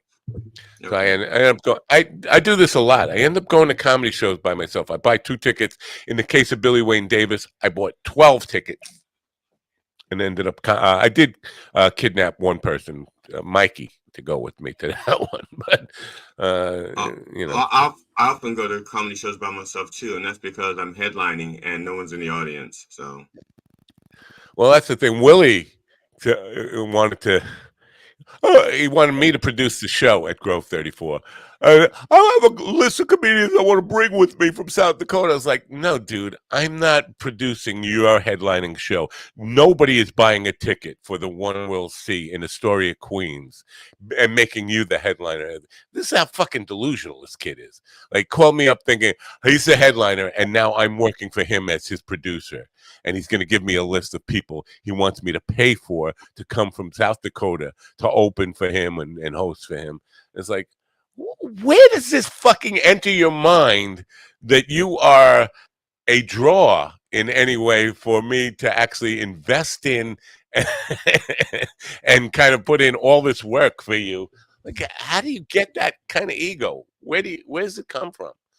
I'm sorry. well, I got my ego at Walmart in the ego section. Oh, that's where they are. Yeah, I should consider one of those at some point. I shouldn't tell that lie. I don't shop at Walmart. I'm a Target guy. I can tell by your soft and supple hands. Lana is in the green room, but do you think she can hear us because her mic is off and her camera is off? So I don't know if you think she can hear us. Her mic is back on. Her mic is on now. Oh, the mic just went on. So maybe I'm waiting until I see the camera go on before, because we don't, the technical stuff is not that. Her mic is on now. Thanks to our friend Ron Kane, who is now my official spokesperson, and every word he speaks, he speaks directly for me. He's my mouthpiece to to America and beyond. Thanks to him for getting the fabulous Lana Siebel on the program. Lana is a New York City-based comedian who has been headlining shows across the United States. I believe she's originally from Ukraine. I think we talked about this last time she was here. She's here now. Thank you for being here, Lana. Good morning. Morning. Thanks for having me. Yeah. It's my pleasure. Now, did you your association with Ron Kane start on this program? Yeah, it did. Oh. Yeah. Very good. I just have to warn you about him. I'm kidding. He will hijack your social media and then put out like really, at least he does in my case. He puts out really disturbing messages as if I'm saying them to the world. And so you have to beware. He's sneaky like that. Did you know that? Honestly, his promotions, that video game is so cool. I love my character. It's actually very appreciated. I know it's not what you want to hear. I'm only encouraging him, but it was really cool. So what have you been up to lately? I've seen you, but I have not seen you posting the reels because I used to see reels from you, or shorts, or whatever you call those short phone aspect videos almost every day. I haven't seen them in a while, but I have seen your name on posters for shows and shared about shows you were doing. But did you stop doing the social media? The last one I actually posted. I posted one a few weeks ago, which I really like. And that did well on YouTube, a couple thousand. And then yesterday, I got over 10,000 views for another reel. I would love for you to watch it. I literally just posted yesterday, and it's already up to like 10,500 views without any prompting or anything. So, yeah. So I guess I have more quality. Yeah, all right. Yeah. Does it matter? because it seemed like you were doing it quite often for a while. Because I was seeing lots of stuff, and that this is how I actually first came to know about you. And the question is it really important for a comedian's career, or is it just that we fooled ourselves into believing it's really important? I'm gonna give you an answer that you're really not gonna like. So yeah, I've still been annoyingly posting, and yeah, the last one did really well, and I've been headlining, doing 45-minute sets pretty much every weekend, and I just performed at the Comedy Cellar, Punchline in Philly, which is like a 300-seat theater. Then I headlined in Connecticut, so I've been doing a lot of shows, and I've been writing a book, and now I'm working on a possible sitcom. So you just have to do so much. It's not just posting, it's not just performing, it's not just right. You have to do like a culmination of it's a lot of work. I'm exhausted just thinking about how much I have to. Like people think, oh, it's just this one thing, or it's like work. It's like anything else. You kind of have to just keep working. Which my family is really over it at this point, and we don't really go on vacation. It's Lana's tour. We're going to Pittsburgh, and they're like, oh my God, can't we just have a couple of days off? But well, yeah, I have to say I did like pretty. that answer. I really like that answer because too many people in show business, whether it's comedy, music, acting, any of this kind of stuff, is they don't understand that it really is about work ethic. People are looking to get discovered. I think whoever came up with that, the idea of being discovered, they're the problem. They really do, because who are these people that are discovering too? You got to be careful. Johnny Carson. There's a lot of creepos out there. None of you guys, not even JD. He's a good guy, but there's a lot of creepos promising things. Discover. You have to be very cautious of all that. Yeah, it's work like anything else, and if anything, it's even more work for less pay. Until when you actually, if you consider how much work that the real working comedians put into all this stuff, if you break it down to like hourly, it's like we're getting like a nickel an hour. Yeah. Maybe 10. You're getting like negative nickel an hour for at so best, long. Yeah. Yeah, it's so funny, Matt, you're saying that, because like I would post and I thought like some of those videos are really good. Like I'm not just saying that, I'm just being objective, and they're really, and I would get like people unfollowing me. Yeah. For the good. So yeah, it's really not it's not one thing for sure.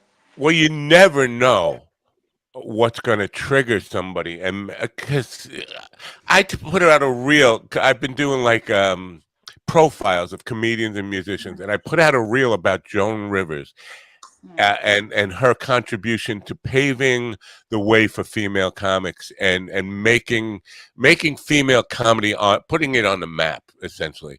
And man, incredible hate came back my way, and crazy people unsubscribing just because of that. Like you lost me, dude. And like, wait a minute, just because I'm celebrating a woman from really 40 and 50 years ago who made her way into a all-male dominated field, you never know why that triggers people, but it's crazy. So I watch numbers, and but that's their problem. That's not your problem. They're the ones that are very sick. That's not you. And if anything, by the way, Joan Rivers went to the same high school as I did, and but not the same time. Fellow Jewish, right? yeah. So you're a few years behind her, though, right? You're a few years behind her.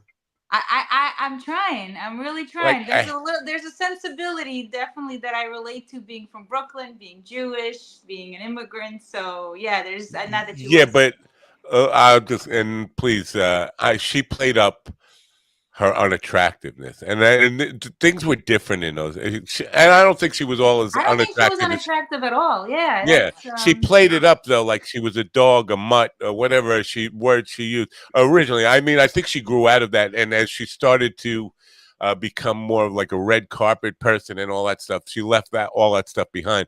But a lot of her humor was self-deprecating, like she wasn't a beauty queen, and again, remember that in stand-up comedy, there weren't a lot of women doing it, and it was a different kind of to appeal to men who were majorly in the audience. You had to kind of kiss a little ass and say, "I know you're looking for a beauty queen up here, and I'm not Yeah, it." you know what's funny as you're saying that, I guess comedy, sometimes things never really do change the formula, but like I'm an Eastern European woman, and for an Eastern European woman, I am like morbidly obese. I was kicked out of the Eastern European Women Club. I don't know if you knew that. Yeah. Oh, I did not I know got that. a letter from Melania Trump, yeah, telling me, turn in my Chanel handbag. Yeah, I'm not allowed.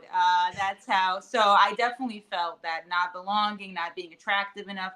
My mother would always say, like, you need nose job and growth hormones because 5'5.5" is not tall enough for an Easter. I have to be a supermodel. Ukrainian women, they're like stunning. They really are. Wow. Not the nicest, but so yeah, definitely that That's a feeling Jewish of mother not. thing, right? Though that you're not good Yeah. enough. Jewish mother or anyone who's wants the perfect formula to have a psychopath. Luckily, a lot of therapy. I Yeah. really am advocating therapy, especially if you have a Jewish mother.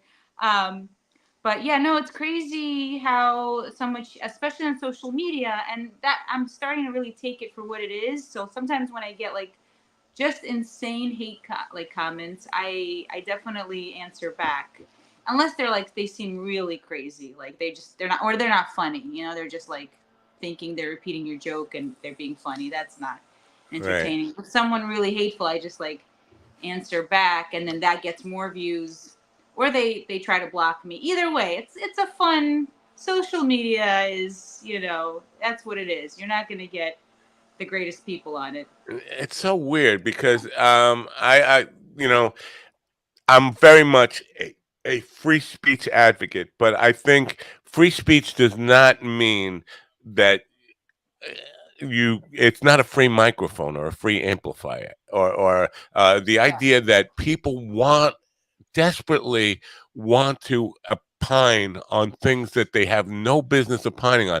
And like, if no brain surgeon is asking me for my opinion on how to do brain surgery, but there are people, because I've never studied it, I've had no experience in it. But there are people who have no experience in show business that want to tell you everything about what you're doing wrong and how you should do it right. But they have no reason. And the same, you can go down the line, politics, any of these kind of subjects, religion, all this stuff. People who have no knowledge or experience in the field feel they have the right to an opinion. Social media has created that. You must have an opinion. You must share it. Yeah, you really can't feed into them. They're really trying to get, something out of you, or they're kind of sometimes they're trying to, as the kids say, like tracing your clout. They want to get in on whatever you're on. So I feel like you really have to take that in, and that's what I do love about comedy, because we're constantly, there's an element to it where we're constantly being absolutely despised and hated for no reason, or loved for no reason. Right. Like when the Me Too movement was going on, I would just come on and everybody be like, oh my God, it's a woman. And then that ended and it was like, it's a woman. So it's like, I'm still the same. I'm still doing, I'm trying to write the best jokes, but that is kind of nice about it, because show business is really tough, and a lot of actors are all of a sudden hated and they're not used to that, and we're very prepared. We're like constantly, there's a mix of emotions from people constantly, so you just you're just doing your job. You mentioned the book.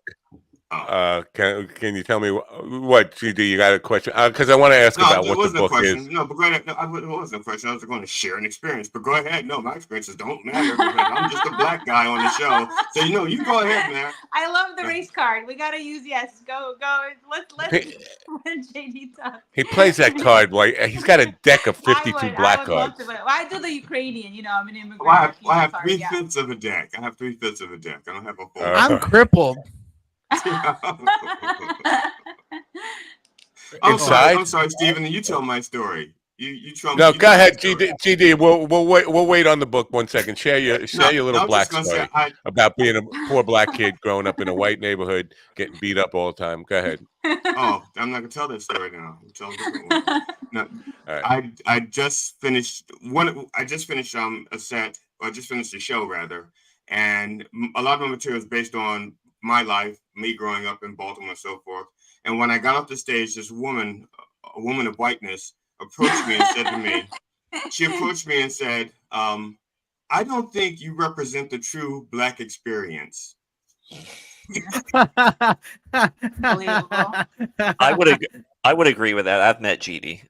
I was gonna say, GD, of all the things I feel like has ever been said to you, I feel like that's a pretty apt description of who you are. Because like when I think GD, I don't think lock my car doors and hide my wallet. I think like, you yeah, scared him here's away. GD. He Let me ran leave away. my kids with them. You scared him away. You ran away. Oh, Come no, back. I was gonna say, aren't white women the worst?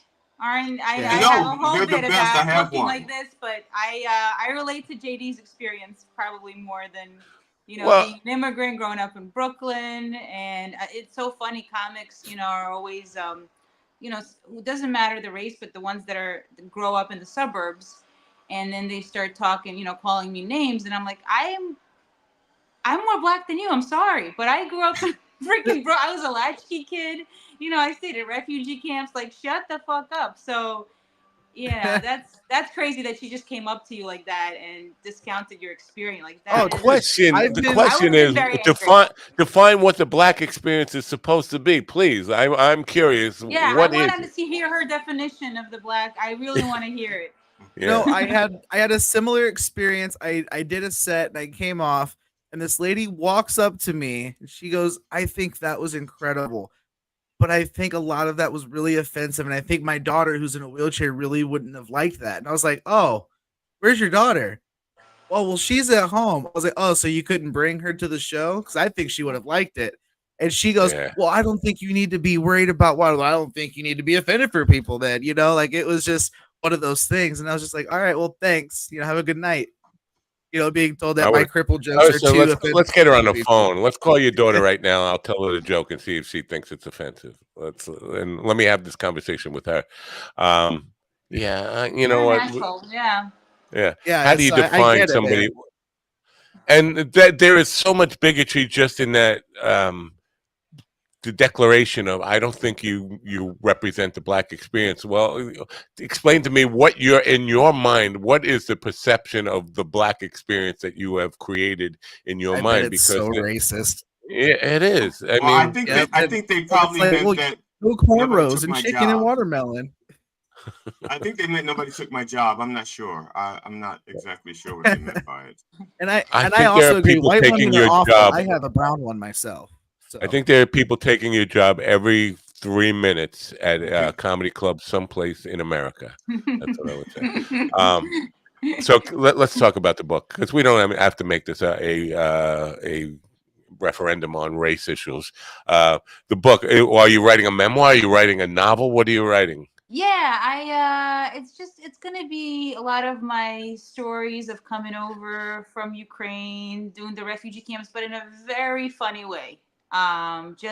Really goofy. I think I have a very goofy perspective and just really, I don't know how else to say it, but like really dumb. Sometimes just really silly. So it's gonna be loaded with jokes. And I did this. It was like a storytelling show a couple of years ago during the pandemic about this was when the war just started which you can't even say, can't even say in Russia. It's actually illegal to say the word war in Russia, which is crazy. Wow. Yeah, and I was very confused about this happening because, anyways, it's going to be in the book. But I was coming over when I was 7. It was still the USSR. It was still the Soviet Union, and so I would even say to people, I'm from Russia, because nobody knew what Ukraine was. I was from Kharkov, which is now Kharkiv, anyways, but because everybody was forced to speak Russian, and now it was very confusing for me. And I came over and we went, and I was excited, and we went through like 2 months of different camps and countries, and it was, I thought it was going to be like a family vacation. It turned out to be a nightmare.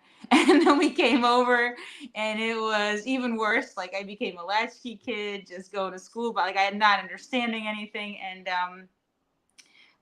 2 months later, the Berlin Wall came down, which meant a couple years later, you know, Ukraine fought for democracy, and I was like, can we just fucking go back? Like, this is. I thought America was gonna be. Pictured Beverly Hills, palm Yeah, trees. Brooklyn is not Beverly Hills. Definitely not. Yeah, I came right from the airport, and we were very lucky. We had relatives who picked us up. My cousins, they were the best people. They lived in East New York, which back then, 30 years ago, was even more East New York. I don't know how else to say it, but I, landed, and I'm like, where the hell are, the movie stars? Like, what? Yeah. What is this? I want to go back. Oh boy. Yeah. So it was.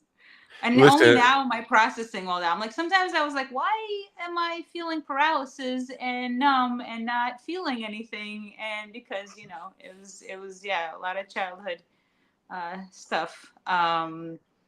So yeah, living the American dream is really. Oh my God.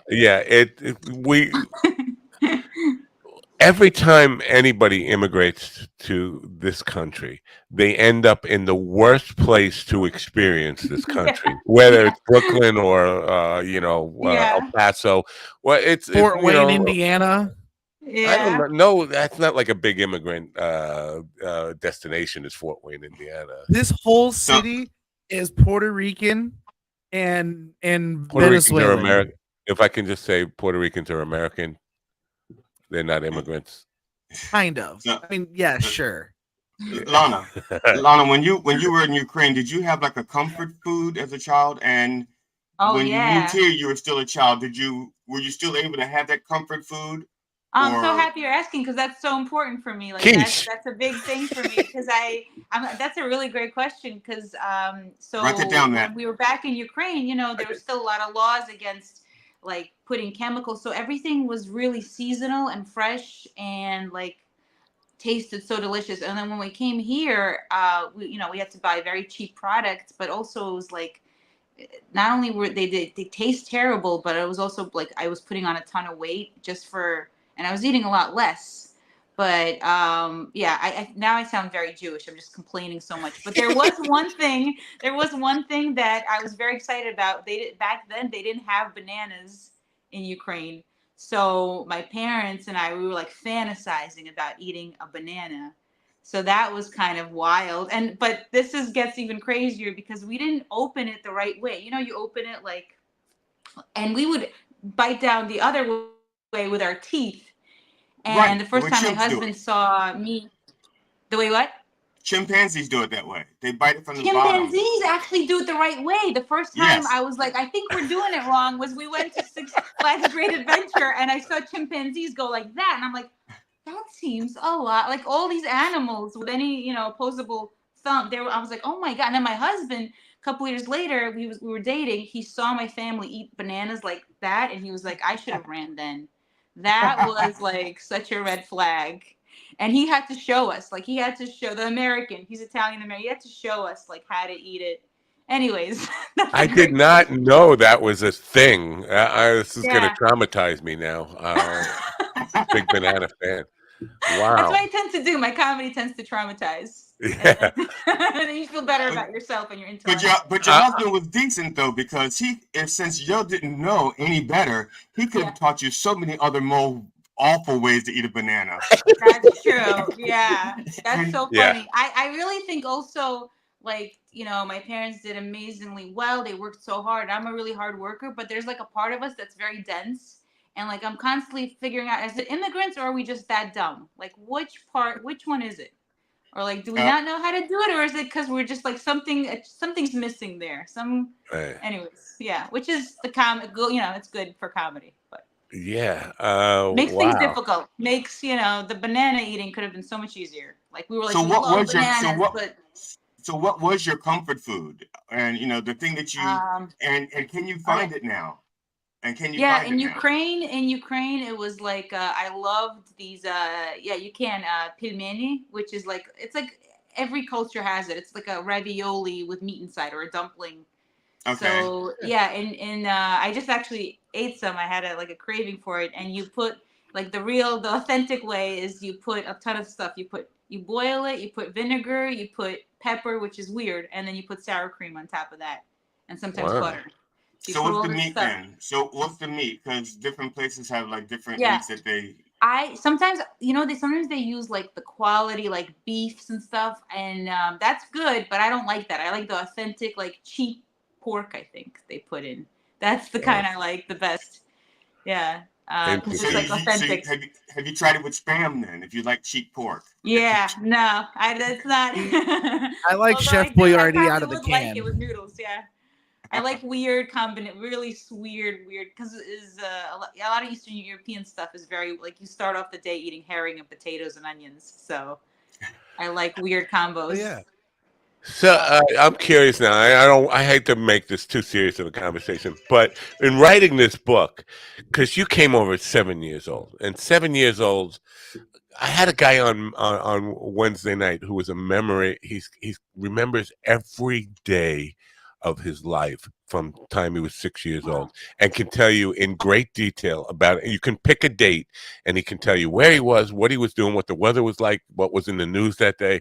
Incredible stuff. But most kids 7 years old, they're kind of vague memories. And I was trying to talk to him about this stuff, but about my memories. And sometimes we can have different memories of the events from people who were there at the same time, and we're both sure we're right. We're not lying. My memory of it is this, and your memory is that. So in writing this book about times when you were 7 years old, you cross-referencing with other, whether parents, I don't know if you have siblings, but any of this stuff to kind of say, am I remembering this right?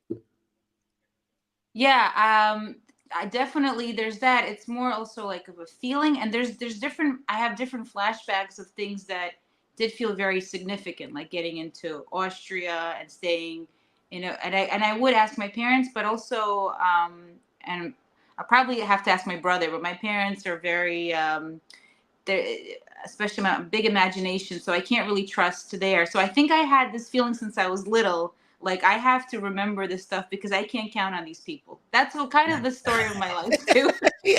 So like I love my parents. They did amazing things, but my brother's 10 and a half years older. So we come here, and sometimes he could watch me a lot, but he went pretty much to work and school, so he couldn't really watch me either. He had to do him, and which I can't blame him for. But there was always a feeling of, I think my parents, they got married very young. They had very difficult lives and childhoods themselves. So it felt like, two other children. And I'm like, I have to take care of, like, I got to do me.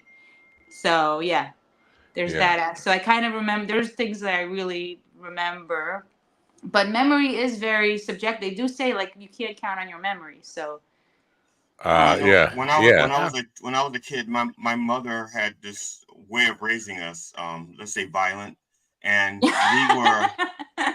But when she got older, she found Jesus. He was like under the bed, hiding next to her shoes, and then she changed our childhood to fit her new religion. And it's like, no, I never beat you children. I said, oh, yes, you did, Mom. And not only that, she spread that same forgetfulness to my siblings, to the point where they also forgot that we were beaten, until she left the room. When she left the room, they're like, I remember that now. But so it's because they don't want to get hit again, so they agree with her. That's really funny. Thank God for siblings. Yeah, because my brother and my nieces now, they're getting closer with my parent. They're seeing, and they're like, oh my God, like, how did you survive all that? Like, it's nice to have them as a backup, like, holy shit, these people, we love them, but they are a lot. They're a tornado coming in. Now, where are you in the pecking order in the children? I just have an older brother. He's 10 and a half years older. And then my nieces are in their 20s already. So they're kind of also, I've kind of always been close with them. So you're the youngest child then? I'm the youngest child. Yeah. Yeah, like okay, by far. Yeah, like 10 and a half years younger. Yeah. Okay, I'm the youngest, but now I'm an only child. And I'm telling you now, being an only child is so much better than being the youngest. I don't even know why I waited so long for this to happen. I have no idea why I waited so long. I'm just saying, you have such a beautiful future to look forward to being an only child. I'm just saying, look forward to it, especially since You he's know, 10 it's and a half funny. years My older. parents are so dismissive. They're so dismissive of any needs of my brother and I. It feels like we're just completely separate people walking around in this world. So, but I do appreciate it. It would be nice to look forward to that if they care. Yeah, to it's that'd be beautiful. nice. It's beautiful. I wish I could look forward to that, but I'm gonna have to murder all my siblings because I'm the oldest. So damn it. You just have to work harder. It's worth it. It's worth the wait. I'm just saying it because now, see, all those memories that I used to have to argue with about what happened. It's like, no, now I'm in charge. I'm in charge of the memories. So it happened the way I say it happened. Period. Yeah, but you know how much work that is gonna be for me? They can run. Well, yeah. They're gonna catch wind of this, probably from this, and then every time they just hear my vehicle coming, they're just gonna take off. But Stephen, you did it a cheap way. You changed their last name so you don't even have any siblings with the same last name. So you can be an only child if you want. That's true, I guess. Yeah. I still know they're here, so in my head it doesn't work. But I get what you're saying. But in your head, a lot of stuff doesn't work. That's just your head. you can't fix that. Now, Lana, last time we talked, you had a dry bar comedy special. Is it out yet? Yeah, it's not out yet. They sent me a rough cut, which I was really excited. It looks really great, and I'm hearing. I mean, so shot March 1st, and I'm hearing sometimes it could take up to a year. But I'm allowed to send for submissions. I'm not allowed to post it yet, but I am. I'm looking forward to it coming out because I'm kind of building up the whole YouTube channel as well, and now it's getting a lot more views. So I'm excited when it comes out. Hopefully. Yeah, it's like I said before, you got to just build up. And when it comes out, it's going to be great. I'm excited, but then I feel like I have to do even more work. So, I'm looking forward to it. I enjoy the work, but. Now, they took care of the production on that, right? I think we covered this. They did all they're amazing. I mean, I got my, hair and makeup done. My outfit I brought a choice of like if it was like like getting a Comedy Central Netflix special. They have Angel Studios, which they're switching over to, which is like a legit movie studio. They just released a movie that did really well. I don't know, I can't remember, Jesus or something with Jesus, which maybe your mom would enjoy actually. But it's a full on. It's an amazing team. They have an entire studio. We shot promos before. It was unbelievable. It was really cool. Yeah. Wow. Because we talked earlier in the week about the struggles that so many comedians who are taping specials having with all the production part of it. So that is an unusual thing. I guess one catch. You have to be super clean. I don't know if I talked about this before, but no cursing, no sexual innuendo, no politics, no local comedy, no any kind of different state like you can't. I had to really write a new special for a special, and rehearse it in New York. Where people were looking at me like, "What the hell?" Well, I could tell you the Matt that showed up this morning, he couldn't have recorded a dry bar comedy. Yeah. No, I just that's got to be really. I have a lot of raunchy stuff too. I like the raunchy, dirty, but yeah, it was a challenge. To write a complete 45-minute thing, and you really don't get a chance to work that out and work the kinks out of it, right? So you write the special just for that one performance. I would take stuff that I could do and alter it a little bit. Like I wasn't even sure if I could say ball buster, or refugee. I couldn't even really. It was like really. So I would try to similar words, and then I was thankful for New York for all that stage time. I had like 2 months, so I would just get up every night wherever and just try to work on each. You don't get as much time in New York as you do outside. But yeah, I would just try to work on every little thing, piece together things. And luckily my parents give me so much. Like Right. there's so much. I don't even know where to start with them. Yeah. So. All right, good for you. Yeah. I never think of it in those terms. Maybe I should be grateful for those for all I the think, craziness. yeah, because now I'm coming over and I'm like to my husband, I'm like, let's just document what happens because he comes out like, oh my God, these people, like we've been together for 20 years, but still every time he's like, oh my God, Yeah. this was insane. It's insane. The thing that comes up more often than not lately with people who have comedians who have specials coming out is the intent behind it is not so much to make a profit off the special, but to get more eyes and more. And like at some point, that you have to get to a point where I have enough. Now I need to make a living off this stuff. I need to make money. But so many comedians have this attitude that no, it's not really important how much it makes. I just want to be seen by more people. I guess to get more work or all that kind of stuff. But the people who blaze the path, the Joan Rivers, the George Collins, those people, that. The intent of the special was to get out there and use that as your income source, right? Yeah, So, no, we have like a double-edged sword right now where they did not have as much competition as we do now. There's a lot of more people yeah, that's doing fair. comedy. Everyone's doing comedy and everyone's releasing things. And, oftentimes it's every day to day, it's like beating your head against the wall. It really Right. is incredibly frustrating.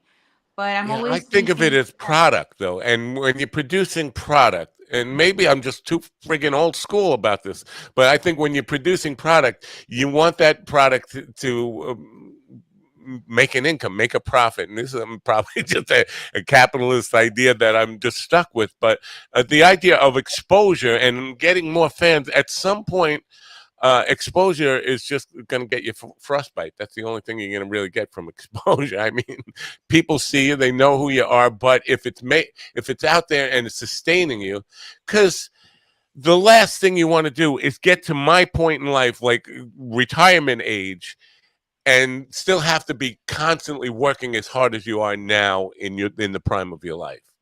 You agree? I'm not gonna agree with you. Okay, you don't have to. That's Yeah, because not a rule I here. think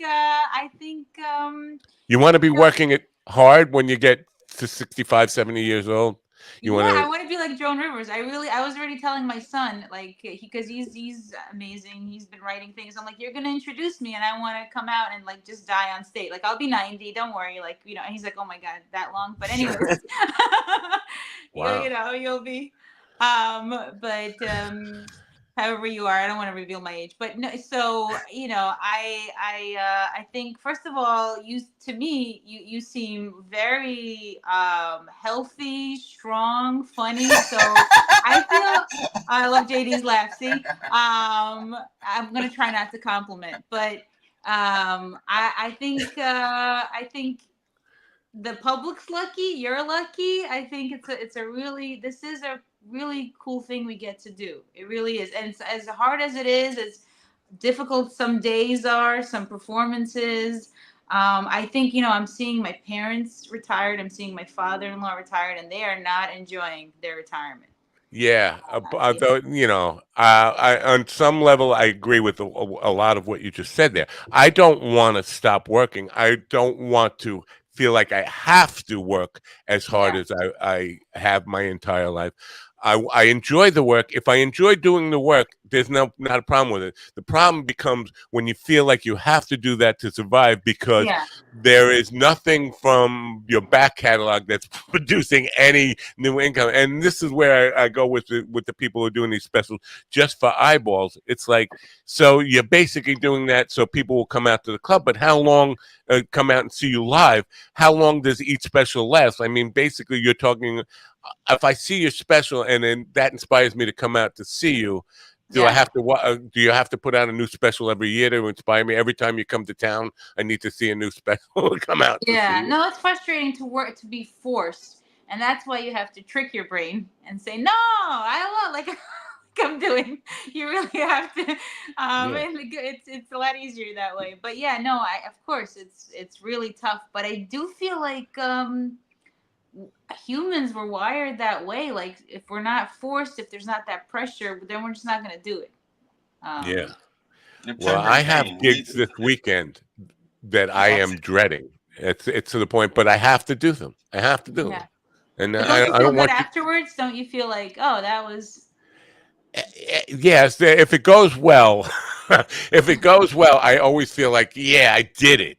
And that feels like I've accomplished something. Like I feel like, yeah, I want to pat myself on the back for that. If it doesn't go well, and listen, I'm at the point where it's not like I bomb a lot. yeah, exactly. And if it doesn't go well, don't you feel so much better the next night when you're like, well, it can't get any worse than that. And then sometimes it does. And then you're like, well, now it really can't get. And then it does again. So then you just build up this tolerance and you Yeah, just and get that much I don't stronger. know, fortunately or unfortunately, anytime things don't go well, I think, how can I use this for content? Yeah. You know, There you go. That's what that's what comics, that's what we're here for. Like the worst circumstances, and we make it, into something. Hey, I've even like had a really bad joke, and then the next night told a story about telling that bad joke, and it ended up being fucking hilarious. Yeah. Like, There's it can be as simple as that quick, right? Like that's what comedy is so great. You can just it can be that quick and something that little, and now it's a story about a shitty joke instead of just a shitty joke, and now you're on top. Yeah, Steven, that's exactly what I'm saying. Like one day you're just not liked and you don't know why, and then the next day you're loved, and it's very unpredictable. It's very out of your control. It's crazy. Yeah, and I don't want to make it seem like money and everything is the most important end goal for me. It's important. It is, and we're It is. very crazily undervalued. It's Right. kind of insane. Yeah. And it breaks my heart to see so many comedians doing these YouTube specials where they put all this energy into writing, producing it themselves, hiring the film crew or whatever to do this stuff only for views, knowing that YouTube is going to make a mint off it, and you're going to see 6 cents per view if you're lucky enough to get your channel monetized. That breaks my heart to see people putting in that much work to think this is only promotion for my next show. Right? Yeah, no, it is maddening. We do need to. I think we need to start some kind of comedians union. We have to all start. It's just too bad a lot of people, like a lot of comics, don't give a shit about anyone else. But I think the ones that do, like you and me, it would be nice to start something like the actors did. And that's call the union. You just call the union Local 420. I've been trying to start the Comedians Union Local 420 for years, and comedians, they talk. I'll say, like, look, guys, we're doing these open mics. They're making money. We're not being reimbursed. We're not even getting like free drinks or food or whatever. We're giving away our talent. We're giving away our material. And they're like, yeah. I said, so let's stand up against us. They say, well, you mean stand up against the bookers? Yeah. I said, oh no, can't do that. I can't. No, I need a gig. So yeah. So it's just, for me, I don't know, maybe I'm too empathetic about their situation. Maybe they're doing fine with it, but I see people doing shows for whatever they get for the night, but then that special comes out, and that's really, it has value to me. It's almost like I don't want to see what in comedy, what happened to the music industry, where people used to be able to sustain their lives off of the product they created. Now they can no longer do that. And there are other people, the corporations, are making hand over fist on your work, and you're not seeing any of it. And that, for me, that breaks my heart in a big way. Because it is, yeah. I mean, it's maddening. I get so fed up and frustrated, and no, I'm glad you're at least talking, because I feel like it's not even talked about. Everyone's well, if it's talked about, it sounds like you're putting down the work, and I'm never putting down. I think no, that's not what. It doesn't sound like that. It doesn't. Yeah, Well, when I've talked to people who've actually done this work, and I talk about the importance of shopping it before you just assume just go to YouTube, because it seems easy now because YouTube is there. You don't have to do any work. You don't have to do any shopping around, and you don't have to face the rejection letters or rejection calls or all that kind of stuff that you're going to get from networks. Those are out there. And I know that's painful. Believe me, my ex-wife she had a shoebox full of rejection letters that I got from. It's painful every time you get one of those. But if you're going to go the easy route, you're going to be taken advantage of. And that's where the empathy comes in. I hate seeing people get taken advantage of by somebody else who is not doing the work, but profiting off of your hard work. If that makes any sense. Yeah. It's maddening, and also the whole the rejection part is so a part of it. It's kind of insane. Just the daily, not even sometimes it's like I get a reject. I'm like, oh my god, thank you so much for this rejection, because it's like you just don't get for years like nothing. And now I'm like it's kind of like I'm so happy I'm at a point where people are answering back right away and have this respect. I'm like, well, yes, it's maddening when you send stuff out and you don't hear anything. I'd rather hear the rejection as well. Same. At least Absolutely. someone actually looked at it and maybe looked at it, but at least took the time to reject it. My favorite response. My favorite response is give me a no and if you can give me a why, cool. Yeah. But just give me something. Don't just leave me hanging. I hate that shit with a burning passion. Oh, it's the worst. It really is. Lana, this is a little bit off base, but a few years ago, like about maybe I guess like 6 years ago, I used to work with a guy from Ukraine, and he was teaching me to speak Ukrainian, and I was just wondering if you knew Nicholas. He's also from Ukraine. If you knew Nick, you know Nicholas. I don't think I know everyone. Like, wait, he's in New York. No, he was from Ukraine. He's in the Air Force now, so I have no idea where he is. But his name is Nicholas. Do you know him? Yeah, I don't think every Ukrainian person knows each other. That's super racist, GD. What the hell, man? That's like assuming all black people know each other. That's not cool. We do. We have a union. Because that's pretty funny. Oh. It was, so my husband's grandmother, she was the best lady ever. I love her so much. But she would, I came over when I was 7, and I by the time I met my husband, he was my boyfriend, I knew English very well. And she was like, and when Lana met Jeff, they suggested she didn't speak any English. I'm like, I was like 19. What are you talking about? I spoke really good. And she would always seat me. If she knew another somebody who speaks Russian, she would always seat me at that table. And I didn't like these people. Like I had nothing in common with them, but like I had to. That's pretty funny. That's the same reason I avoid other handicapped people. Yeah. Same like, reason. Nothing in common with them. Leave me alone. Yeah. That's a great question. You know what? Does he have a last name, Nicholas, or Adams? Adams. Nicholas. That's not real. That's not real. But that's his adopted name. He was an orphan, a Ukrainian orphan. Once he got bought or